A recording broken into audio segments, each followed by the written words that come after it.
Big ബോസിൻ്റെ പുതിയ പ്രൊമോയിൽ interesting ആയിട്ടുള്ളൊരു കാര്യമാണ് സംഭവിച്ചുകൊണ്ടിരിക്കുന്നത്. നമ്മുടെ ആര്യനെ വിളിച്ചിട്ട് ബിഗ് ബോസ് ഒരു സീക്രട്ട് ടാസ്ക് കൊടുക്കുകയാണ്. ടാസ്ക് എന്താണെന്ന് വ്യക്തമായിട്ട് പറയുന്നില്ല. പക്ഷേ ആര്യൻ്റെ അടുത്ത് ഇങ്ങനൊരു കാര്യം പറയുന്നുണ്ട്.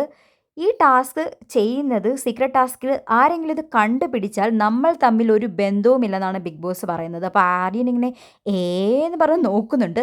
അതിനോടൊപ്പം തന്നെ പുറത്തിറങ്ങിയ ആര്യൻ ഫോണിൽ ബിഗ് ബോസിനോട് ഇങ്ങനെ കുടയൊക്കെ ചൂടി ആരും കാണാതെ സംസാരിക്കുന്നത് കാണുന്നുണ്ട്. അപ്പം ബിഗ് ബോസ് ഇങ്ങനെ പറയുന്നുണ്ട്, ആര്യൻ പറയുന്ന എന്തെങ്കിലും നിർദ്ദേശങ്ങൾ തെറ്റിച്ച് കളിച്ച് കഴിഞ്ഞാൽ ഞാൻ തന്നെ നിങ്ങളെ കാണിച്ചു കൊടുക്കുമെന്ന് ബിഗ് ബോസ് പറയുന്നുണ്ട്. അതേപോലെ തന്നെ ആര്യന് ആക്ടിവിറ്റി റൂമിൽ പോയിട്ട് സാൻഡ്വിച്ചോ എന്തോ ഒരു ഫുഡ് എടുത്തുകൊണ്ട് വന്ന് പുറത്ത് നിന്ന് കഴിക്കുന്നുണ്ട്. അതേപോലെ തന്നെ ആ സാൻഡ്വിച്ച് പോയിട്ട് ബെഡ്റൂമിൽ ആര്യൻ്റെ ബെഡിൻ്റെ അടിയിലുള്ള കബോർഡിൽ വെച്ചിട്ടും ഇത് കഴിക്കുന്നുണ്ട്. ആ ഡ്രോയറിനകത്തുള്ളിൽ വെച്ചും കഴിക്കുന്നുണ്ട്. അപ്പം ബിഗ് ബോസ് സീക്രട്ടായിട്ട് ഒരു ഫുഡും കൊടുത്തിട്ടുണ്ട്. അതേപോലെ ഒരു മൊബൈൽ ഫോണും കൊടുത്തിട്ടുണ്ട്. അപ്പോൾ ഇൻട്രസ്റ്റിംഗ് ആണ്. അപ്പോൾ ഇതെന്താണെന്നുള്ളത് നമുക്ക് നാളത്തെ വീഡിയോയിൽ കാണാം.